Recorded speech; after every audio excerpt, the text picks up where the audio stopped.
Hello and welcome to another episode of Eagle's Eye. I'm your host, Makiah Francis. Thanks for tuning in.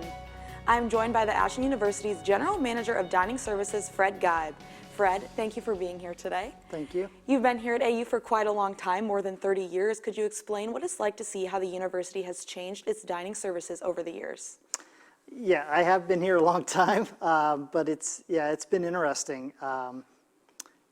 The students are ever changing, their needs are ever changing, and we try to meet those demands. You know, I've seen operations open and close from Shar and Kobe Cafe, which some folks may not be familiar with those. They were just grab-and-go locations to the creation of concessions when the university built the stadium years ago, and now we're just almost at every athletic event on campus.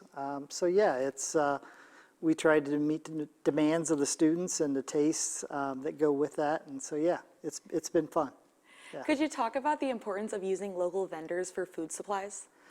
Yeah, because of the region that we're in, it's rich in those opportunities.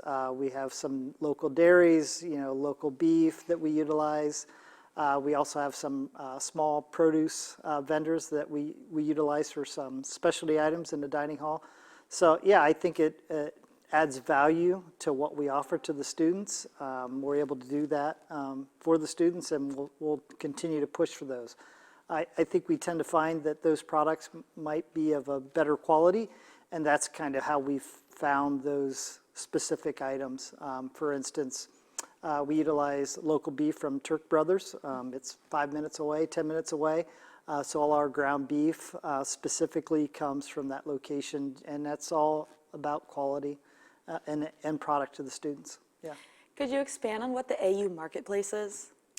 AU Marketplace, yeah, that's one thing we don't do very well, just because we don't have a marketing department, is promoting those types of unique services that we offer. So we've identified items that we can easily offer to students in kind of almost like a retail pack, whether it's breads, some of the poultry items that we offer from Gerber's, Turk Brother Meats. They package individual ground beef items. So students can go on Ashland Marketplace, identify items, utilize their swipes equivalency. We find we're trying to reach students on commuter meal plans or in senior housing, but it's really grown and picked up over the last 2 years. The students really seem to enjoy it, and we see increased uptick of activity at that site. So. How do dining services support students with food allergies? Yeah, that's a big one. I talk about this all the time. When I first started at Ashland University, food allergies were non-existent. You might hear of a peanut allergy, but we've done a lot of things in the dining hall at various points of service. So if you go down to the pasta station, there's gluten-free pasta that's available for students. The Alfredo sauce that we use, we select a gluten-free product. So everything down there, because it's custom order, you can get a gluten-free item. Same thing on the deli, gluten-free breads are available. We've done chicken or gluten-free chicken nuggets on the daily special. So we try to make it available for any student to come in. If you go out in desserts, you'll see specific items, whether it's gluten, peanut-free allergies. We've identified those items, tried to separate them out. We do have situations where allergies might be a little more severe. So we actually created a program. It's mostly utilized by students with celiacs. So they'll actually submit an order form based on our menu. So for instance, let's say the menu is chicken parm, which has a breaded chicken, gluten, or obviously pasta with gluten in it. So they'll say, I would like that item for dinner that evening. So we'll provide them with a chicken breast that's unbreaded, grilled, along with the gluten-free pasta. It's sealed. It's done in an environment in the kitchen that's away from all the other ingredients, gluten or potential allergies. So yeah, that's one that's a little more severe, a little more sensitive.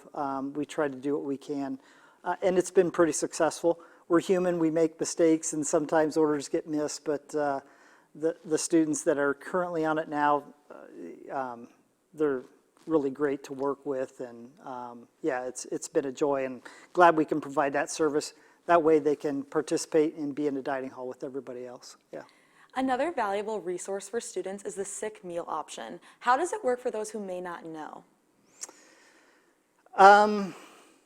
Sometimes we get random calls from parents, my child's sick in the room. It used to get used quite a bit when I was first here, but you don't see that as much anymore. Large population of the students are on flexible meal plans, so they may just order the food and go pick it up at the Eagle's Nest or something like that. So we don't get as much anymore, but yeah, we've had, we just get random calls, and we'll just take care of it from there. Yeah. Gotcha. Dining Services is a major supporter of student employment. What kind of opportunities do you offer for students?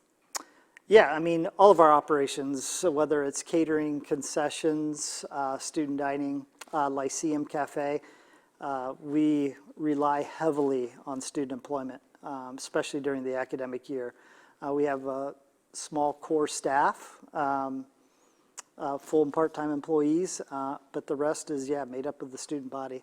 As you know, we employ a lot of international students, which is a concern, and that population might be declining some next year. So that's really a struggle for us, and a concern, going forward. But there's other opportunities, not just employment, but like volunteer paid, like in concessions, like on game days. It takes roughly 23 volunteers, and we'll pay. We get a lot of on-campus groups, so like the track team, baseball team. We get a lot of outside groups, whether they're raising money for cancer organizations, to volunteer for those. But yeah, we have opportunities all over the place. We have internship opportunities in catering in the summer for conferences. We have student manager positions. A lot of times the business students will go for those positions at Tuffy Smoothie Bar. We have a great person over there that's in a business school. So yeah. Students have recently learned of some instances of Nest closing earlier than its scheduled hours. Can you explain why this might be happening? It usually revolves around labor, call-offs. We just don't have the staff to maintain services. It's not something we like to do, but if you don't have someone there to drop the fryer in the fryer or put a burger on the grill, unfortunately you have to close those. We try to pick areas that are, for instance, at night, if we're going to close an area, we'll try to pick the coffee stand area where it may not be as hit as hard in the evening during those hours. So, yeah. How does Dining Services plan to offer food options to students after hours? What do you mean? So, I'm not exactly sure what was meant by this question in the first place, but I think it's more so like, are there any other options for students, like once Convo is closed? Because I know there's Nest, like how late does that go? Yeah, so the Eagle's Nest, they're open till midnight. Hot food gets served till 10 o'clock. So if you look at it, we have pretty extensive hours, whether it's Lyceum, the dining hall, we open at 7 o'clock in the morning, we close at 2, Eagle's Nest is open. So I guess my recommendation is if the dining hall's closed and you like opportunities to be able to eat, later at night, pick a different meal plan that allows you the flexibility to go to those various areas. Obviously, the value of the meal plan is in a dining hall. You come in, you don't have to pay for every single item that you put on your tray. It's all you care to eat, and the quality's there. Much healthier options than it's at the Eagle's Nest. Eagle's Nest is just not designed that way to provide those types of options. It's quick service, but yeah, the dining hall by far is the best value for that meal plan. Gotcha. And you kind of just answered this question previously, but what is your message for students who feel like they have limited dining options on campus? Yeah, I guess come talk to us. Yeah. If we're very open. If there's maybe things that we can point out that we're doing that will give them opportunities for more options. For like instance, Ashland Marketplace, you could actually order items on there that you can keep in your room that you could eat at a later date, you know, whether it's cereal or Pop-Tarts, whatever it might be, those are options as well. So we are coming near the end of the semester and students might be running out of swipes. What is your advice for them? Find another student that has flexible meal plans that can swipe them in. Or we have, I just put up QR codes on the door checker stands. You can actually buy additional 10 or 20 meal blocks, and it's through the eatery form. Quick and simple to do, but yeah, that's one of the options. Yep. Gotcha. If anyone wanted to reach out and ask any questions, how can they reach dining services? Dining@ashland.edu. The other thing I say is we're a small school, small campus. People typically know me or my staff, the chefs. My office is right next to the tray return. My door is always open. I encourage students to just stop and talk to us. You know, you don't have to go to social media or Yik Yak or something. We're right there. We're open to hear what you have to say, and we'll give you an honest answer back of what we can do, what we can't do, and why we can't do it. So. Gotcha. Fred, thank you so much for coming in today. You're welcome. That will be it for this episode of Eagle's Eye. Make sure to follow us across all social media at AUTV Ashland. Until next time, I'm Makiah Francis. Thank you for watching.